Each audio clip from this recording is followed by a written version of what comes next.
Fica calma.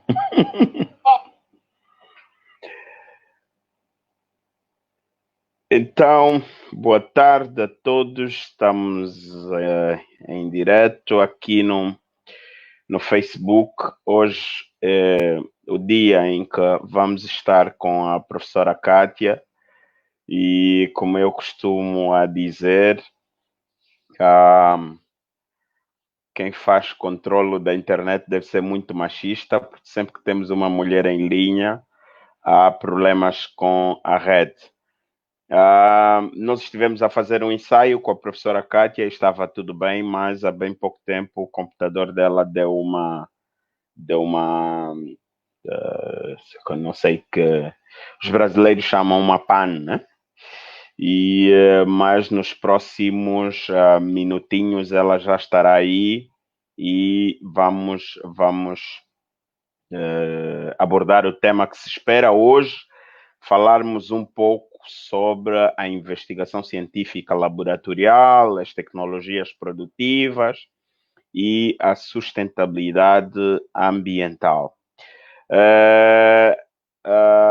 Quero agradecer já a presença do Divava, do Tijô, da professora Bibiana, que eu costumo gozar como Mambibas, o Tijô, Jerônimo, Divava Ricardo, parabéns pela vossa presença.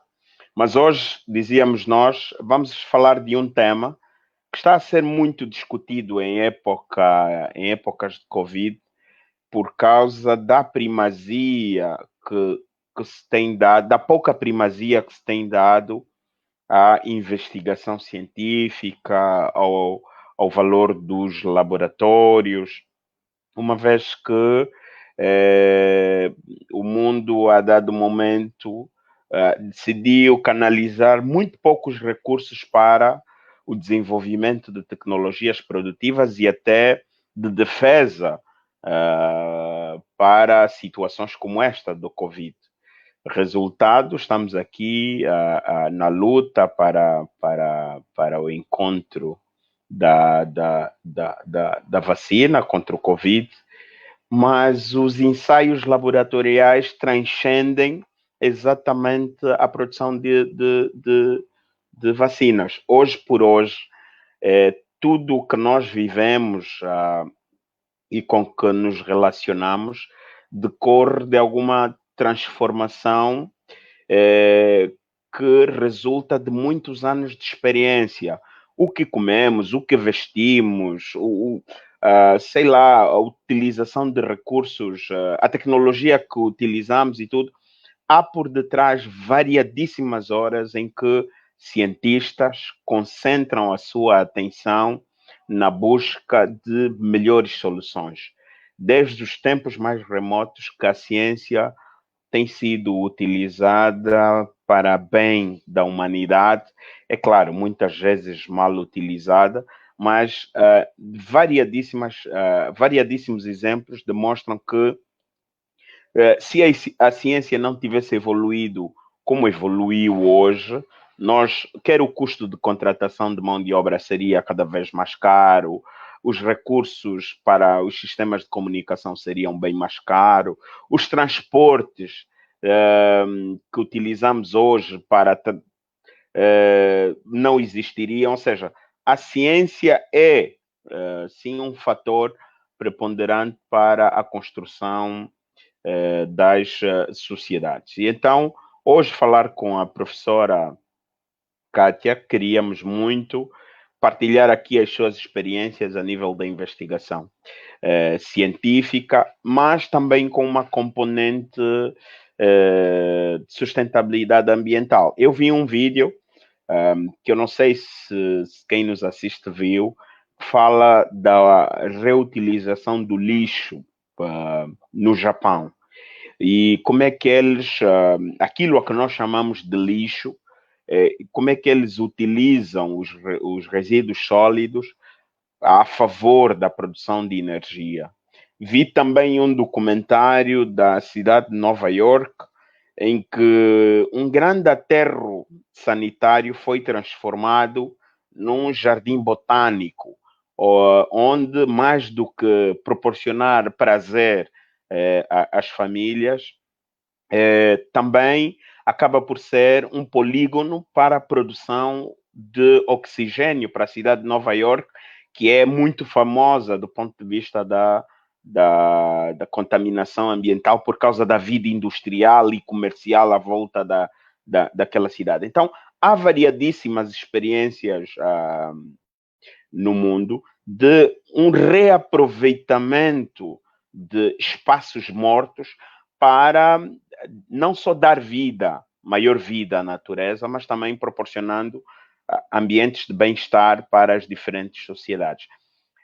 Quer do ponto de vista econômico, quer do ponto de vista político e até sociológico, termos um bom ambiente, menos contaminado, menos poluído, é uma condição que se impõe e é uma espécie de responsabilidade coletiva também, uma vez que o ambiente não precisa dos humanos, os humanos é que precisam do ambiente para a sobrevivência. Eu estou aqui a tentar evitar entrar nos temas centrais do nosso diálogo, porque estou à espera da professora Kátia, é claro, mas quem puder fazer perguntas, que nos assiste, fazer perguntas, aparecer, e por favor façam figas para que a professora Kátia apareça, porque nós estávamos a falar e infelizmente de repente o computador dela deu no treco, mas parece que ela já está aqui, muito linda. Olha, muito obrigado, professora Kátia. Não tive tempo de falar consigo antes, estás no ar, bem-vinda, boa tarde. Olá, Josué, tudo bem? Boa tarde. Eu estava a pedir às pessoas que estavam a nos assistir para fazerem figas para que o problema do seu computador ficasse resolvido. E também disse às pessoas que acho que quem faz gestão das tecnologias é demasiadamente machista. Sempre que tenho uma mulher cheia de luz do outro lado, se não é o computador que falha, a internet é que falha, né? Pois é, normalmente sempre há esses empecilhos, mas sempre é possível resolver, não é? Está tudo bem consigo? Tá tudo bem. Contigo, está tudo bem, não é? Olha, aqui a aprender a pentear o cabelo, voltei a aprender a pentear o cabelo. Sabes que a barbearia não é uma atividade essencial, então tive que reaprender a pentear o cabelo. E amanhã, como estarei aqui com o professor Isaac Paz, vou receber algumas dicas. Se calhar vais aprender mais algumas coisas, né, relativamente a esse processo, não é? Exatamente. Porque eu acho que é um período de aprendizado, todos nós estamos a aprender coisas novas, estamos realmente a adquirir outras habilidades, se calhar fora do âmbito profissional, e portanto acho que é interessante, está a ser um momento de muito aprendizado, não é? Sim. Aquilo que eu tenho estado a observar é que mesmo para que a aprendizagem seja completa hoje, por via deste momento que nós estamos a viver, há um trabalho anterior que deveria ter sido feito ou que foi feito. O que é que eu quero com isso dizer? É que se, porventura, não tens livros em casa, não criaste condições em casa para algum exercício de aprendizagem, se não tem, sei lá, um caderno para escrever, uma esferográfica para escrever, não tiver um fogão para cozinhar, se tu não aprendes, se tu não tens um espaço para lavar roupa, tu não aprendes. Ou seja, há um trabalho anterior, há um processo anterior à aprendizagem para que a gente tire maior proveito da situação que estamos a viver hoje, não? Exatamente, exige essa preparação prévia, não é? Eu acredito que cada um de nós teve algum momento, algum tempo para preparar-se para esse momento de confinamento, não é? De isolamento, embora se calhar alguns mais do que os outros, mas de alguma forma tivemos realmente algum tempo. Portanto, acho que é um período interessante. Eu espero que esse seja um momento em que possamos terminar com algum aprendizado, não só do ponto de vista de habilidades domésticas, técnicas, mas eu acho que temos que mudar muito relativamente ao nosso estilo de vida. Uhum. Para a ciência, então, ainda melhor, porque parece que a humanidade que começou a prestar atenção à ciência 500 anos antes de Cristo, chegou uma altura, desprezou a ciência, começou a dar mais valor ao futebol, ao kuduro, ao prazer, e hoje volta o debate sobre a valorização da ciência. Eu lembro-me que no começo da Covid, os cientistas disseram, ok, sempre pagaram melhor os jogadores e pagaram mal. Lá tem uma comparação em França de que os jogadores ganhavam anualmente perto de 20 milhões de dólares e os cientistas ganhavam 2.800 euros. Ou seja, sempre se deu mais valor aos jogadores do que aos cientistas, mas hoje a Covid precisa de cientistas exatamente para trazerem soluções para a vida, né? Exatamente, portanto, eu acho que esse é o momento, o próprio secretário de Estado das Nações Unidas falou que nós estamos num momento de ciência e de solidariedade, ou seja, nós estamos a ver que as informações científicas estão a ser determinantes para a tomada de decisões em vários foros, tanto do ponto de vista econômico, do ponto de vista social, todas essas decisões estão a ser exatamente baseadas nas informações científicas, ou seja, baseado nos resultados que nesse momento a comunidade científica está realmente a produzir. Portanto, eu acho que é um momento especial, é um momento também de nós refletirmos relativamente à questão das nossas prioridades, não é? As prioridades que o governo realmente deve dar. E a investigação científica tem-se mostrado bastante competente para dar resposta a muitas situações, principalmente nessa questão do controle e da diminuição desta pandemia. Eu estive a ver um documentário. É evidente que eu tive que me preparar para conseguir conversar consigo, porque é uma área da qual eu não domino muito. E é engraçado, professora Kátia, que despertou-me o seguinte. Eu sei química existe, né? Desde os elementos da tabela periódica, sei da história de Mendeleev e tudo, mas fora disso, raras são as vezes em que as pessoas são capazes de pensar que em tudo o que acontece à nossa volta está lá por detrás uma reação química, né? Exatamente. Que é uma área apaixonante, né? Eu, se calhar, sou suspeita para dizer isso, não é? Eu acho que a nossa vida, desde o início da criação do mundo, a química sempre esteve presente. Portanto, nós sabemos que a química estuda a matéria, não é? E a matéria, tudo que tem massa e ocupa espaço, então imagina, tudo que está à nossa volta é matéria. E a química, para além de estudar a matéria, estuda todas e qualquer transformação, desde o ponto de vista físico, desde o ponto de vista químico. Portanto, isso faz com que a química seja uma ciência muito completa e acaba por ser a ciência central, ou seja, ela está no centro de todas as ciências e acaba por servir de suporte para muitas outras áreas do conhecimento. Portanto, a química, e nesse momento, eu acho que nesse momento de pandemia, está realmente a desempenhar um papel muito importante na tomada de decisões e no desenvolvimento de muitas tecnologias e informações científicas que nos vão ajudar de alguma forma a controlar esta pandemia. A química, eu acho que sou a pessoa suspeita para falar sobre isso, mas realmente a contribuição da química há muito que se possa dizer neste momento. Investir na investigação laboratorial impõe-se. Ou seja, quando nós olhamos para... Porque Covid está a acontecer agora, mas nós já tivemos diferentes pandemias que chocaram com a realidade humana.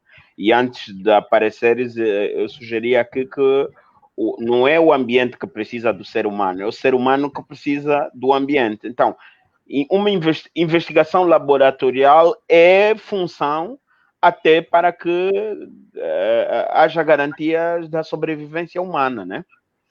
Exatamente, porque realmente, principalmente neste momento em que nós estamos a viver esta pandemia, nós temos visto que os laboratórios ou a investigação que é feita no laboratório tem sido realmente determinante.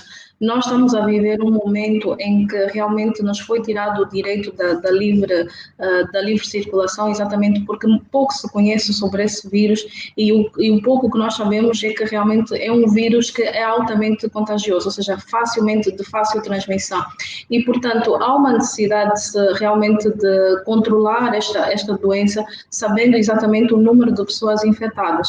E para termos mais ou menos uma noção do número de pessoas infectadas, é necessário fazer um diagnóstico, é necessário testar. E nós temos realmente exemplos de muitos países que conseguiram mais ou menos controlar a doença fazendo o teste, ou seja, testando, identificando exatamente as pessoas contaminadas com esta doença. Portanto, há aqui um desafio muito grande. Quando se fala de testagem, não é só chegar e testar. É necessário que se tenham recursos do ponto de vista material e do ponto de vista de recursos humanos para fazer esse tipo de diagnósticos. Portanto, nós estamos num momento em que realmente precisamos de aumentar a nossa capacidade de testagem e isso passa tudo por laboratórios. O que acontece nesse momento é que realmente existem alguns ensaios laboratoriais existentes para fazer a testagem deste vírus, não é? E esses ensaios laboratoriais, temos vários, temos, por exemplo, o que nós estamos a usar agora neste momento no nosso país, que é o ensaio de RT-PCR, que é um ensaio baseado em biologia molecular, é um ensaio laboratorial, em princípio é um ensaio que tem mais ou menos para aí cerca de 90% de precisão, é um ensaio mais seguro, mas no entanto apresenta uma desvantagem. A desvantagem deste ensaio é que ele é bastante demorado, pode levar até se calhar em torno de 4 horas para a sua execução, mas no entanto nós também paralelamente temos os testes rápidos, que são os testes de imunocromatográficos, ou seja, que permitem exatamente ter uma noção do grau de imunidade que um determinado paciente tem. Mas o que acontece é o seguinte, é necessário realmente trabalhar um bocadinho mais no desenvolvimento de vários tipos de ensaios laboratoriais para que se possa realmente identificar estas pessoas, as pessoas que estão realmente contaminadas e automaticamente, tendo estas pessoas identificadas, é possível isolar estas pessoas e diminuir a propagação. Daí que este tipo de análises laboratoriais desempenha um papel muito importante no controle desta pandemia. Mas o que nós estamos a ver aqui é que realmente há uma necessidade de fazer uma testagem em massa, ou seja, testar um número maior de pessoas, mas, no entanto, a capacidade de resposta que esses testes têm é uma capacidade muito baixa, ou seja, só para ter uma ideia, o teste mais confiável, que é esse, o teste de RT-PCR, não é? É um teste que, em princípio, tem uma capacidade de testagem de 90 amostras por dia. E, portanto, nós sabemos que pela densidade populacional fazermos uma análise de 90 amostras por dia é muito insignificante. É necessário aumentar o número de aparelhos, o número de profissionais, o número de centros e laboratórios para se fazer essa testagem. Mas é necessário, esse ensaio, em princípio, tem esta desvantagem que o tempo de resposta, ou seja, de execução da própria análise é longo, não é? De 4 horas, às vezes pode levar até 2 dias, se nós formos a olhar para todas as etapas envolvidas neste processo. E depois há o processo de documentação, é necessário documentar o resultado do teste. E, por outro lado, é necessário que, para além do facto dele ser um teste, ou seja, de ser um ensaio laboratorial bastante preciso, não é? Como já disse, leva bastante tempo, então daí a necessidade de se trabalhar mais no sentido de encontrar outros ensaios laboratoriais que permitam realmente fazer uma testagem em massa. Portanto, há realmente esta dificuldade da comunidade científica e é uma luta muito grande. Existem vários países que, nesse momento, para além deste teste que já está bastante validado, há uma luta muito grande em encontrar outros ensaios que possam realmente dar resposta a essa necessidade de controle desta pandemia. E tudo isso passa por exatamente uma investigação. É necessário que se conheça exatamente o agente patogénico, ele deve estar devidamente bem caracterizado. Tudo isso passa por ensaios ensaios de laboratório, envolve profissionais na área de biologia molecular, de biotecnologia, e, portanto, há um trabalho muito árduo e eu acho que há realmente uma contribuição muito grande dos laboratórios no sentido de fazer essa testagem. Claro que a química está presente em todos esses processos, de uma forma, em alguns casos, de uma forma direta, em outros casos, de uma forma indireta. Portanto, há muito realmente que se fazer relativamente a essa questão de testagem. Kátia, eu lembro-me, e porque nós trabalhamos no mesmo Instituto Superior, no ISPTEC, lembro-me que o primeiro dia que eu conheci o ISPTEC, estavas tu no laboratório com mais alguns colegas e o laboratório parecia um ambiente muito agradável. Vocês estavam lá todos envolvidos, apaixonados. Mas é claro que para nós que não entendemos patavina nenhuma de química, parece que vocês vivem na Lua, ou seja, vocês estão aí horas e horas a olharem para microscópios e etc., fazerem um conjunto de reações que para nós, que desconhecemos a área, parece mais um momento de diversão, mas não, na verdade são muitas horas de ensaio para se conseguir chegar a um resultado. Essa ansiedade de querermos ter a vacina e etc. do Covid põe em xeque também, de certa forma, a capacidade física, mental, intelectual e até ética do profissional, né? Fala um pouco da sua experiência nesse sentido. Bom, realmente há uma pressão muito grande pelo momento em que nós estamos realmente a viver e pelo número significativo de mortes, não é? Há uma necessidade urgente realmente de salvar vidas. E esta necessidade urgente de salvar vidas tem criado uma certa ansiedade e uma certa pressão sobre a comunidade científica. Nós também já, de alguma forma, também sentimos um bocadinho isso, que há realmente uma pressão muito grande na questão do desenvolvimento, não só de fármacos para o tratamento desta doença, mas também no desenvolvimento de vacinas. Mas é preciso compreender que estes processos são feitos de diferentes etapas e são processos bastante rigorosos, que há uma necessidade de se cumprir rigorosamente com cada uma dessas etapas. Portanto, relativamente à questão do tratamento, ou seja, o desenvolvimento de um determinado fármaco, só para termos uma ideia, que este processo pode levar em torno entre 10 a 14 anos, o desenvolvimento de um fármaco para o tratamento de uma doença.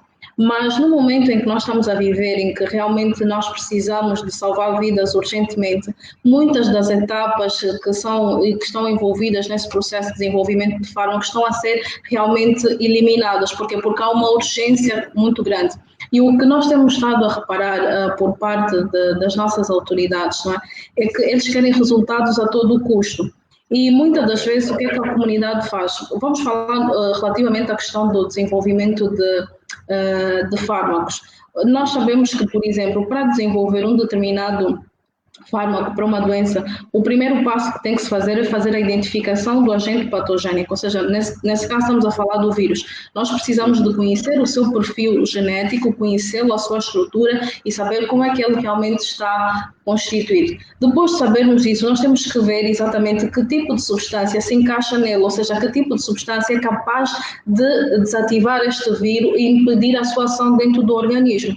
Portanto, isso são processos que são levados, ou seja, que são feitos no laboratório e que levam bastante tempo para serem realmente desenvolvidos. Depois desse processo, depois de realmente se encontrar alguma substância que tenha alguma interação positiva com este agente patogénico, é necessário passar para os ensaios pré-clínicos. Os ensaios pré-clínicos que consistem mais ou menos em ensaios laboratoriais, ou seja, in vitro, em que realmente pega-se uma amostra de células e faz-se reagir com essas substâncias e ver como é que se comporta, fazer ensaios com animais e ver exatamente como é que esse fármaco vai interagir. E depois disso, há a fase dos ensaios clínicos. Os ensaios clínicos já consistem em fazer os ensaios em humanos. mas todas essas etapas são dependentes uma das outras. Eu não posso passar, por exemplo, para uma etapa de ensaios clínicos, ou seja, testar em humanos, sem ter um resultado do teste pré-clínico. Portanto, há aqui uma pressão muito grande e todos esses processos levam bastante tempo para serem desenvolvidos. São por aí em torno de 10 a 14 anos de desenvolvimento. Mas estamos num momento em que há uma pressão muito grande e temos que tomar medidas emergenciais. E o que é que realmente está a acontecer neste momento? Há uma procura muito grande por fármacos. Então, em vez de irmos pela primeira etapa, que se calhar é uma das etapas mais complexas, o que se está a buscar neste momento é exatamente fármacos que já existem. Se reparar, todos os fármacos que nesse momento que estão a ser apontados como possível tratamento para a Covid são fármacos que nós já conhecemos. Por exemplo, falou-se no início da cloroquina, a hidrocloroquina, que são exatamente alguns fármacos utilizados para o tratamento da malária. Exatamente, está-se a buscar também alguns fármacos utilizados no tratamento do HIV-Sida, alguns fármacos utilizados, por exemplo, no tratamento da ébola, hepatite C. Portanto, esta é uma forma de realmente diminuir os passos desse processo. Mas, no entanto, tem algumas vantagens, não é?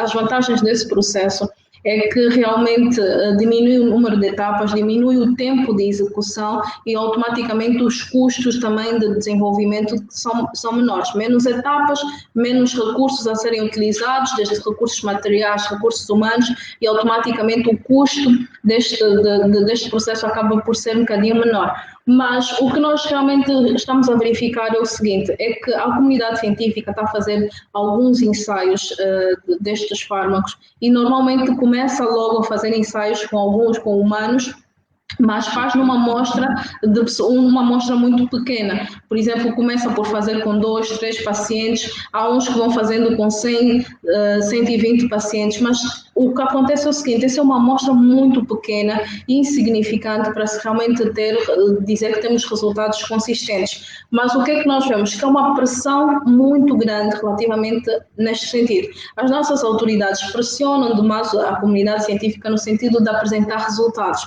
E o que nós verificamos é o seguinte, anuncia-se, por exemplo, um estudo, passa através dos órgãos de comunicação social, está-se a fazer um estudo, e lembro, por exemplo, no caso da hidrocloroquina, que realmente falou-se que era uma possível, ou seja, um possível fármaco para o tratamento da Covid-19, mas o que nós verificamos que mal saiu essa informação através dos órgãos de comunicação social, nós vimos um desespero muito grande das pessoas em tentar adquirir este fármaco. E o que é que nós verificamos? As pessoas foram às farmácias, compraram, o produto acabou-se nas farmácias e o que é que nós verificamos? Que as pessoas decidiram passar pela automedicação. Ok. Portanto, isto são algumas da automedicação e resultou em alguns casos, em casos de intoxicação medicamentosa. Portanto, o que nós estamos a verificar, isso tudo é resultado do quê? Da pressão que se faz. Querem-se resultados. A ansiedade, né? Não é? Queremos resultados rápidos e estas são realmente as grandes consequências. Portanto, há muito ainda a se estudar. É importante aqui nós também dizer que os resultados que estão a ser apresentados a partir da televisão e que são comunicados são resultados parciais que precisam de uma validação científica. É necessário trabalhar-se um bocadinho mais, mas a pressão que a comunidade científica neste momento está a sofrer é muito grande. Mas nós estamos também a ver os resultados negativos dessa pressão que se está a fazer. Portanto, há uma necessidade de se manter a calma, não só da população, mas das autoridades relativamente a isso, para que realmente a comunidade científica possa trabalhar calmamente para produzir resultados que sejam seguros e confiáveis. Porque pode realmente acontecer de nós, em vez de morrermos da doença, morremos da possível cura. E é o que nós realmente estamos aqui a verificar no caso da automedicação e, portanto, isso tem desencadeado uma série de situações. Não é? Para além da questão, por exemplo, da intoxicação medicamentosa, há também o facto de, por exemplo, as pessoas desenvolverem sintomas colaterais, que podem ser sintomas muito graves e significativos e, se calhar, mais intensos que os sintomas provocados pela doença em questão. Portanto, há que manter uma certa calma e isto também tem algumas implicações, tanto do ponto de vista social porque o que nós verificamos é que mal se anuncia que há um fármaco com potencial de cura, ele acaba se escasseando nas farmácias, e com isso o que é que acontece? Aquelas pessoas que realmente precisam desse fármaco para o tratamento de uma determinada doença, por exemplo, da malária, não vão conseguir esse medicamento porque as pessoas no desespero acabaram por acabar com o estoque deste fármaco. Então, há várias implicações, ou seja, essas são as grandes consequências da pressão que se faz para a apresentação de resultados. Portanto, pode terminar, desculpa, depois pergunto. Exatamente. Era exatamente isto que eu estava a tentar dizer, que estas são as consequências, algumas das consequências desta pressão que se faz na obtenção, ou seja, na apresentação de resultados para o tratamento da Covid-19. Professora Kátia, o desconhecido é chato, principalmente quando é um desconhecido que acelera as estatísticas da morte. Há imagens que estão a correr o mundo que debradar os céus do Brasil, onde milhares de pessoas estão a ser enterradas em vala comum, etc, etc. E isso mexe com o emocional das pessoas. Mas se isso mexe com o emocional de sociedades bem mais evoluídas, para nós em África a coisa é pior. Mas é também importante observar que é pior porque a ciência em África, não só pelo pouco investimento público, mas também pela pouca valorização do conhecimento científico, está demasiadamente atrasada. Olha os exemplos que eu lhe vou dar. A Xandala, que é de África, não é? É uma semente da África, gera milhões e milhões de dinheiros com a Forever para um americano. Moringa e etc., que são plantas africanas e com alguma origem africana, com alguma explicação, estão a gerar milhões e milhões de dinheiros para o alemão, para o chinês, para etc. E nós estamos a desprezar o chá de Madagascar. Ou seja, não é também a altura da ciência africana? E amanhã eu vou questionar isso ao professor Isaac Paz, se existe uma ciência africana. Mas não é a altura da África também começar a testar os produtos naturais que existem e que têm estado a fazer sucesso na periferia, ou seja, nas zonas mais rurais do que urbanas?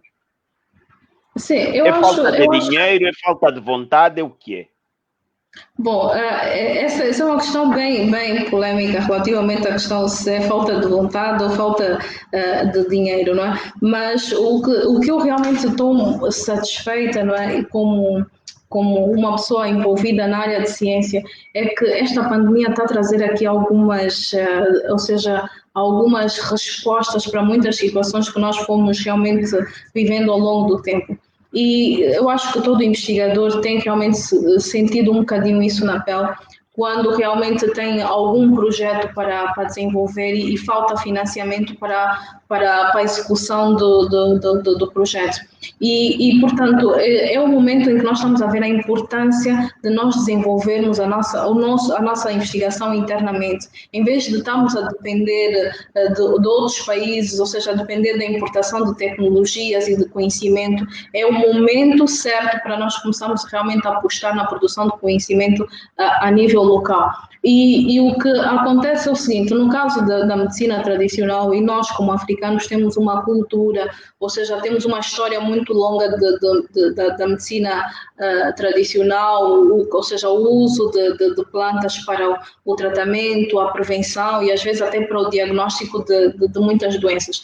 Mas, no entanto, a medicina tradicional exige ainda, precisa de alguma questão de validação científica, porque nós sabemos que a medicina tradicional é muito baseada em conhecimentos populares, crenças religiosas e não religiosas, conhecimentos que vão sendo passando de pais para filhos, mas muitas delas sem realmente uma validação científica. Então, há uma necessidade de realmente de se aliar esse conhecimento, não é esse conhecimento tradicional ao conhecimento científico, para ver realmente a validade destas questões. E, portanto, no caso deste país que realmente que desenvolveu esta bebida que realmente o Madagascar, que promete a cura e a proteção desta doença, é a mesma coisa. Eu acho que estamos realmente a viver exatamente o mesmo que a nível mundial nós estamos a sofrer, ou seja, há uma pressão muito grande na apresentação de resultados. O que é que acontece? Do pouco que eu realmente tive a perceber relativamente a esta bebida, ou seja, é um chá que é feito com uma planta que é a artemisia. Então, o que é que acontece? Esta planta já tem alguns relatos que ela é uma planta que é utilizada para o tratamento da malária. Então, se nós repararmos, existe aqui alguma coisa em comum. Ou seja, a comunidade científica internacional fora da África também está a testar exatamente fármacos que são utilizados para o tratamento da malária para poder curar esta doença do Covid-19. E aparece o Madagascar exatamente com uma solução, mas em forma de uma planta para fazer esse tratamento. A grande questão da medicina tradicional o grande problema está na questão da dosagem. Porque o que é que acontece? É necessário, e muitas das vezes é um conhecimento empírico, que é preciso de alguma validação científica. Qual é realmente a dose adequada? Então, há uma necessidade de se fazer essa validação. Já se fez alguns ensaios e os resultados que foram apresentados mesmo no Madagascar são resultados que aparentemente muito satisfatórios, mas é necessário haver esta validação científica. E o que é que acontece? Há uma promessa, pelo menos a quem desenvolveu ou que apresentou esta solução, há uma promessa de que realmente é uma bebida que pode não só curar, como pode proteger. Mas, no entanto, não tem qualquer evidência científica, não tem qualquer constatação. Então, há uma necessidade... Mas não é por via disso que as universidades em África deveriam aparecer e dar cartas, porque, professora Kátia, Oxford está aparecendo nas notícias todos os dias. Exatamente. Modéstia à parte, eu conheço Oxford. E aquilo é um espaço acadêmico de invejar. O que custa a África começarem? Nós temos, sim, algumas referências universitárias, por exemplo, Cape Town, a Universidade de Cape Town também tem estado a dar alguns sinais. Mas não é a altura também dos governos africanos olharem para projetos de cientistas que existem em África, potenciar, agregar valor, para não dependermos apenas do tráfico de influência das grandes farmacêuticas. Na altura da África também reagir, tendo em conta o seu conhecimento, ainda que de senso comum, e transformá-lo em conhecimento científico comprovado e etc. Não achas que também é a altura de nós nos revolucionarmos nesse sentido? Exatamente, eu acho que até inclusive nós estamos um bocadinho atrasados, não é? Estamos um pouco atrasados nesse processo de realmente haver um investimento muito grande nestas áreas de investigação, e eu espero que depois ou durante esse processo nós consigamos realmente rever quais são as prioridades do Estado relativamente à questão dos investimentos. E, portanto, é um momento muito crítico, porque eu vejo que aqui, eu fico um pouco preocupada com essa questão da importação de conhecimentos e tecnologias e de tratamentos, porque se reparar, Josué, mesmo dentro daquilo que acabou de me perguntar, se reparar no seguinte, a África neste momento tem um caso, ou seja, nós estamos a ver que a condição, ou seja, a forma como a doença se propagou em África é completamente diferente da forma como se propagou nos outros continentes. Então, o que é que se verifica? Há algumas evidências científicas de que realmente esse agente patogênico está a sofrer mutações, ou seja, está a sofrer alguma mudança na sua conformação. E então, o que é que nós vemos? Que cada país, em função dos estudos que estão a fazer, estão a desenvolver tratamentos para o tipo de vírus que eles conseguiram identificar. Então fica aquela pergunta, e o vírus que realmente está a circular, por exemplo, no continente africano, em Angola, será que realmente tem exatamente da mesma espécie que está a circular nos outros países? Então daí a necessidade de nós internamente fazermos os nossos estudos e não depender, por exemplo, de fármacos e de vacinas desenvolvidas noutros países, porque nós não temos a certeza se realmente estas soluções vão ser realmente adaptáveis ao tipo de vírus que circula realmente aqui em Angola. Há esta preocupação. Por exemplo, só para ter mais ou menos uma ideia relativamente à questão dos testes rápidos, Porque as pessoas, por exemplo, se questionam muito por que é que não aplicamos os testes rápidos. Só para ter uma noção, os testes rápidos são baseados na identificação de anticorpos e não do vírus como tal. Ou seja, o que acontece? O nosso organismo, quando é contaminado por algum agente patogênico, uma bactéria ou um vírus, a tendência é dele considerar este agente como um invasor. E o que ele faz? Ele vai produzir uma série de substâncias, proteínas, que vão defender o organismo deste agente. Então, automaticamente, o que acontece? E esse tipo de proteínas que ele vai produzir depende muito do agente que ele vai receber. Então, este teste rápido consiste na identificação deste tipo de anticorpos. Então, a questão que se coloca é o seguinte: os testes que são desenvolvidos para a identificação destes anticorpos. Então, se nós tivermos em presença de um agente patogênico que seja diferente daquele que foi utilizado para a produção destes testes, automaticamente o que é que nós vamos reparar? Nós vamos reparar que esse teste não se adequa à nossa realidade, ou seja, não tem capacidade de identificar os anticorpos que estão a ser produzidos no nosso organismo em função do tipo de vírus que nós temos cá. Então, aí a necessidade de nós não dependermos só exatamente daquilo que é importado, tanto de testes, de fármacos, de vacina. É importante nós internamente fazermos uma caracterização deste agente patogênico e internamente encontrar soluções. Portanto, nós já vamos um bocadinho tarde. Então, eu espero que esse seja o momento de realmente nós encontrarmos soluções internas, porque as soluções que estão a ser desenvolvidas nos outros países podem não ser realmente adaptáveis à nossa realidade. E, portanto, nós podemos realmente ter muitos problemas, não só agora, como também no futuro. Então, há uma necessidade de internamente nós começarmos a fazer este trabalho, em vez de estarmos a depender totalmente do que é feito lá fora. Para quem nos assiste, nós estamos aqui numa iniciativa de pesquisadores, com patrocínio do Centro de Estudos Jurídicos, Econômicos e Sociais da Universidade Agostinho Neto, pesquisando sobre os efeitos sociais e econômicos do confinamento social, um diagnóstico sobre o contexto atual e, acima de tudo, a projeção de diretrizes para o futuro. Hoje está comigo a Kátia Gabriel, uma jovem pesquisadora do Instituto Superior Politécnico de Tecnologias e Ciências, o ISPTEC, de quem eu admiro pela sua dedicação à ciência.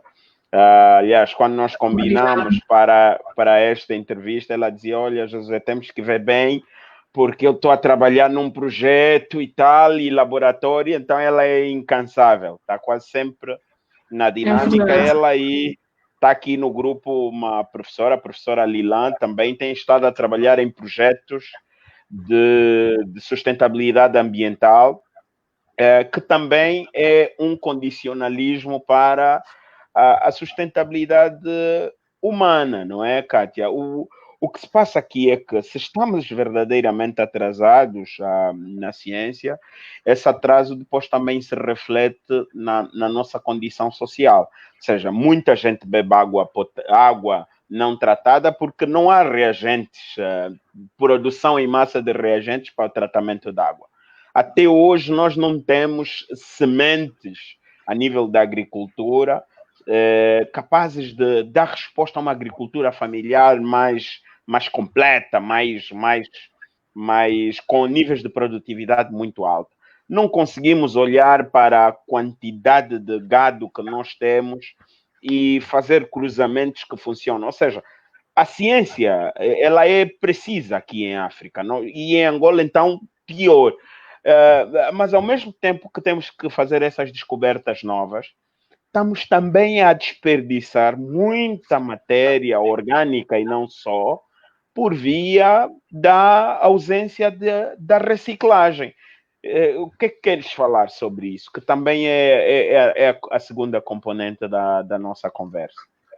Exatamente, portanto, a reciclagem, não é? Começando pela última parte que acabaste aqui de colocar sobre a questão da reciclagem, a reciclagem tem sido vista como uma contribuição, não é, para realmente acabarmos com, ou seja, diminuirmos a quantidade de resíduos que são gerados. Mas, no entanto, a reciclagem por si só não consegue realmente resolver todos os problemas relativamente à questão da quantidade de resíduos gerados. É necessário também buscar-se outro tipo de metodologias e é importante também buscar-se também, ou seja, mudar um bocadinho o nosso estilo de vida relativamente a isso. Portanto, aqui eu gosto sempre de dizer, embora nós temos um projeto que é um projeto de reciclagem, ou seja, um projeto que consiste no desenvolvimento de uma série de processos de transformação de resíduos sólidos, mas eu gosto sempre de dizer que é importante nós mudarmos um bocadinho a nossa maneira de pensar e alinharmos o nosso estilo de vida às políticas dos 5 R's. Os 5 R's que são, nomeadamente, o repensar, ou seja, é importante que nós tenhamos consciência das nossas ações, o impacto das nossas ações para o ambiente, temos de ter noção que os recursos naturais que são utilizados para a produção de uma série de todos os produtos que nós utilizamos no nosso dia a dia, esses recursos são finitos e que um dia vão acabar. É necessário também utilizar o segundo R, que significa recusar. É necessário nós termos a capacidade de recusar uma série de materiais. Eu vejo aqui que muitas das vezes nós temos em nossa casa muitos dos materiais que nem sequer têm utilidade. Então, quando temos esse tipo de material, o que é que no final acaba acontecendo? Este material se torna um resíduo desnecessário. Então, é importante nós também termos a capacidade de dizer não a determinados produtos para realmente diminuir a quantidade de resíduos gerados. É necessário reduzir o consumo de determinados produtos desnecessários, utilizar apenas aquilo que é necessário, reutilizar um material que, por exemplo, foi utilizado para um fim, depois de terminar, ou seja, de não servir mais para esse fim, pode ser utilizado para outro fim. É necessário, depois de reutilizar, aí sim podemos passar para a reciclagem. E, portanto, a reciclagem também tem sido vista como uma forma também de melhorar a qualidade de vida, das pessoas. Relativamente a esse ponto que colocou do acesso à água potável, realmente tem sido uma grande preocupação para os governos a questão do acesso à água potável. E se nós repararmos no nosso país, muitas das doenças que aparecem são resultantes do consumo de água não adequado. E, portanto, já existem vários processos de tratamento, mas nós sabemos que muita gente realmente não tem acesso a esse tipo de recursos para fazer o tratamento adequado deste tipo de água. Mas, no entanto, é possível sim nós utilizarmos, por exemplo, determinados resíduos para fazer o tratamento da água. Só a título de exemplo, nós no nosso projeto nós temos um trabalho que nós estamos a desenvolver de tratamento de águas residuais. Ou seja, nós estamos a fazer um estudo estivemos ali na Ponte Molhada, não sei se já reparou aquele fluxo de água residual que passa ali pela Ponte Molhada. Nós reparamos que existe a população que está ali nesta zona, acaba por consumir esta água e, portanto, este tem sido realmente um dos grandes problemas. Portanto, nós estamos a aproveitar os resíduos agrícolas, como por exemplo cascas de dendém, para produzir um tipo de produto que é o carvão ativado, que é utilizado como um filtro para poder fazer o tratamento da água. Este produto permite fazer uma pequena filtração, permite eliminar uma série de compostos químicos que estão dissolvidos na água, permite eliminar alguns compostos sólidos que estão suspensos, ou seja, consegue de alguma forma melhorar a qualidade da água e automaticamente termos uma água que seja, ou seja, adequada para ser consumida. Portanto, esse é um exemplo de como a reciclagem de um determinado resíduo pode servir, por exemplo, para a melhoria disso. Mas claro que isso é um processo que está está em estudo, não é? Já existe esse procedimento em várias partes do mundo, mas também existe uma necessidade de nós internamente, com a nossa realidade e com as nossas condições, produzir algum conhecimento local, que seja realmente um conhecimento útil para a nossa população e que seja um conhecimento produzido a partir de recursos internos, ou seja, recursos que nós temos aqui à nossa disposição. Portanto, eu acho que esse realmente é um momento de nós começarmos a olhar para estes processos, não é? E começar a valorizar um bocadinho mais, tendo em vista que os resultados desses trabalhos vão, de alguma forma, não só beneficiar um grupo, mas vão poder beneficiar a sociedade de uma forma geral, uma vez que eles vão ser depois transferidos para toda a sociedade. Kátia, sabe, agora apreciando a forma como abordas o assunto, ocorreu-me pensar na quantidade de jovens que têm estado a se destacar agora na época do Covid. E alguns deles, médicos e etc., vão aparecendo nos canais de comunicação, jovens como tu, com várias iniciativas, mas que não têm espaço de divulgação. Ou seja, Exatamente. é também necessário que o Estado mude essa forma de observar para a sociedade. Nós temos competência aqui no país, nós temos ensaios que estão a ser feitos, mas se não fosse pelo Covid, nós não saberíamos que aqueles médicos existem. Esteve um médico, acho que há 2 dias, a falar sobre o processo de testagem da Covid, a explicar o que é aquela coisa que parece cotonete, que todo mundo pensou que era cotonete. As aragatoas. Exatamente, essa coisa aí que tem esse nome difícil que eu prefiro não dizer. Então, e todo mundo pensou, não, aquilo é um cotonete. Não, não é um cotonete, tem especificidade técnica. Ou seja, exatamente. Eu acho que este conhecimento que anda disperso pelo país, ele também precisa ser concentrado, se não no Centro de Estudos Jurídico, Econômicos e Sociais da Universidade de Agostinho Neto, mas em outros centros de investigação. Mas, é claro, é preciso que haja canais de financiamento para essas atividades, não é?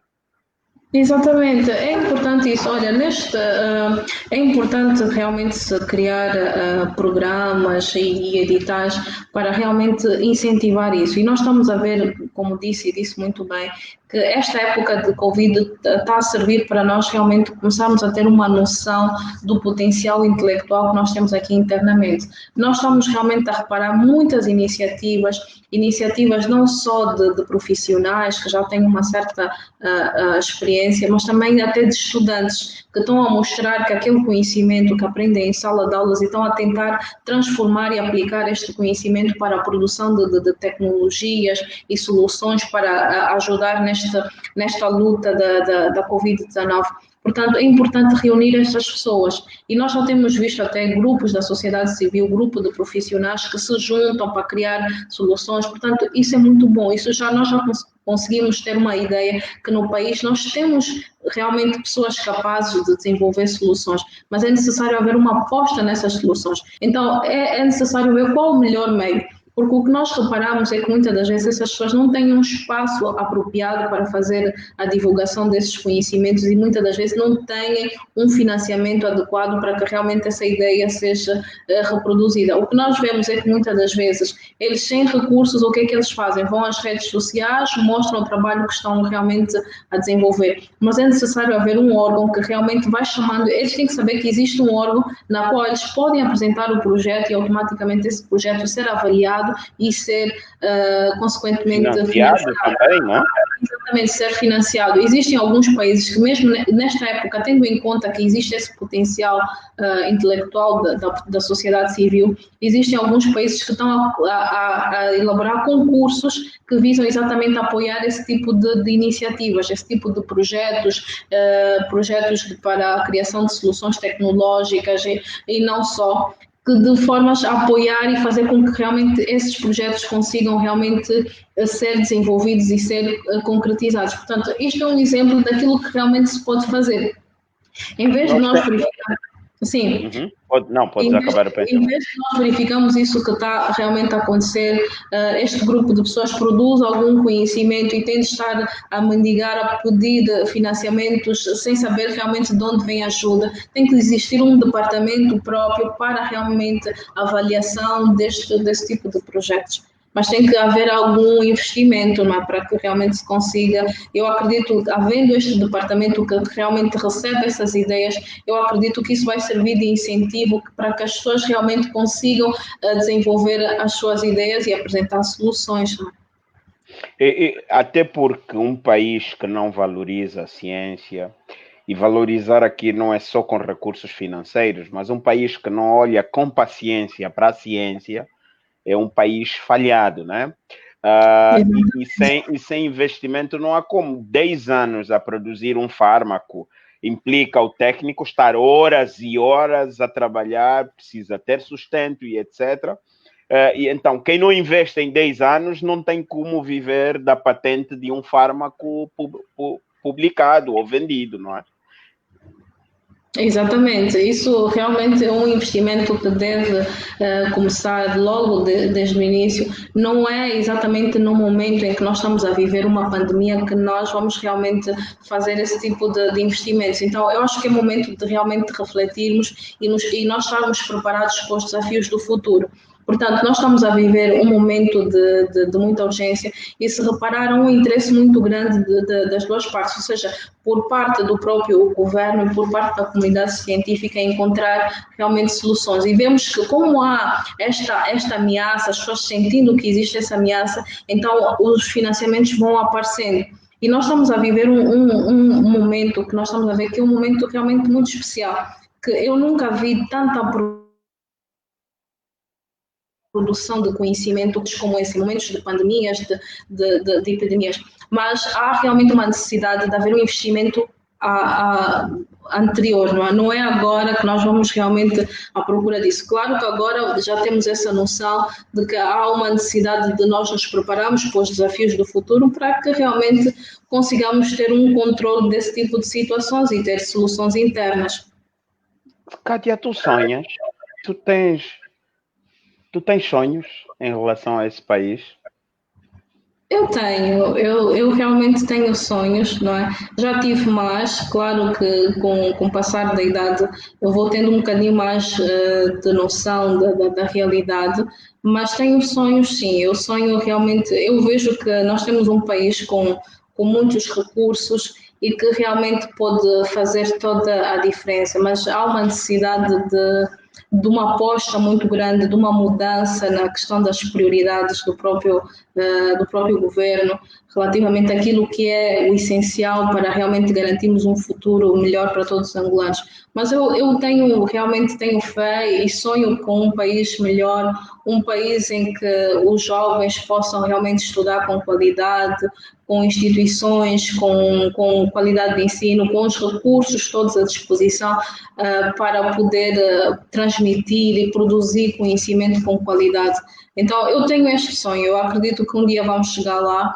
Nós estamos a passar por vários momentos e esses são momentos de aprendizado e acredito que vamos conseguir com o tempo, não é? Pode demorar algum tempo, mas vamos aprender muito com estas lições e vamos poder fazer alguma coisa para melhorar. Temos potencial, então agora temos de apostar neste potencial para a melhoria das condições que nós temos.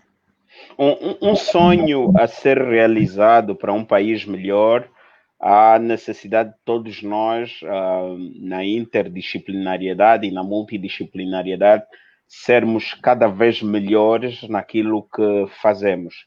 Química, biologia, física, matemática continuam a ser ciências que amedrontam, não é? Amedrontam estudantes, amedrontam a sociedade, por um lado, porque poucas são as vezes em que cruzamos com elas explicadas, ou seja, eu tomo leite, tomo um chá, mas não sei que aquilo é uma reação química, eu sei que é o leite, ok?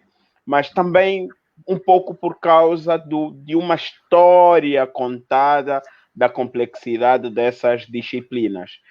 Que conselho tu queres dar para jovens em relação a busca por essas ciências exatas, uma vez que os empregos do futuro estão todos ligados ou à química, ou à biologia, ou à matemática, ou se quisermos de forma global, as ciências exatas.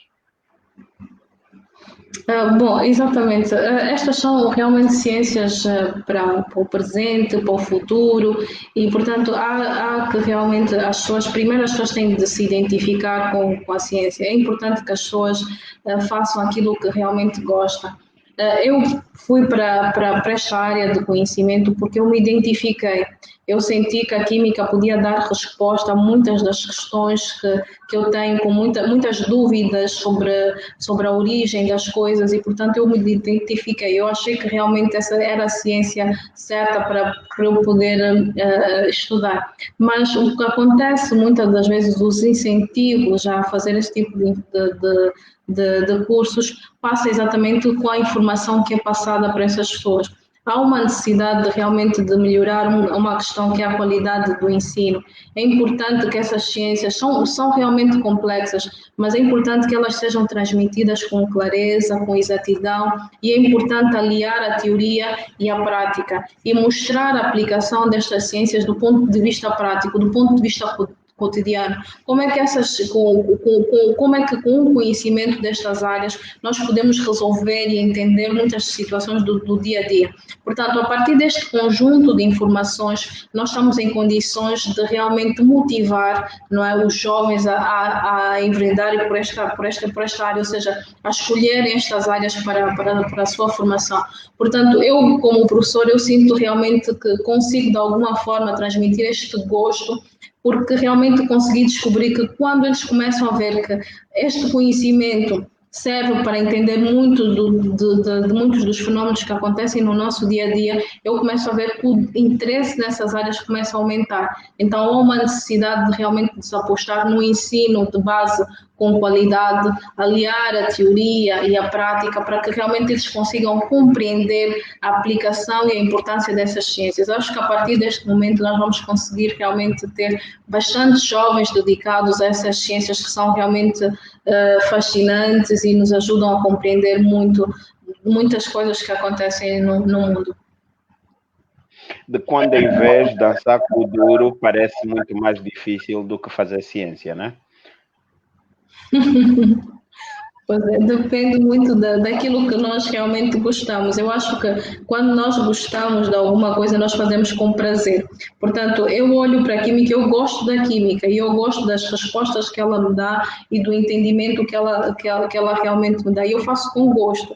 Portanto, às vezes, se calhar é um pouco isso, em função daquilo que nós realmente gostamos. Nós, quando fazemos com gosto, tudo fica muito mais fácil. Então, para quem gosta realmente de dançar e que dançar é bom, eu acho que todo profissional, independentemente da área em que está, deve realmente dançar de vez em quando, porque isso faz bem realmente à alma e faz bem também para a nossa saúde. Portanto, eu acho que primeiramente nós temos que realmente gostar daquilo que nós fazemos, e quando nós gostamos, nós conseguimos realmente fazer com gosto e isso não se tornar uma obrigação, mas um prazer.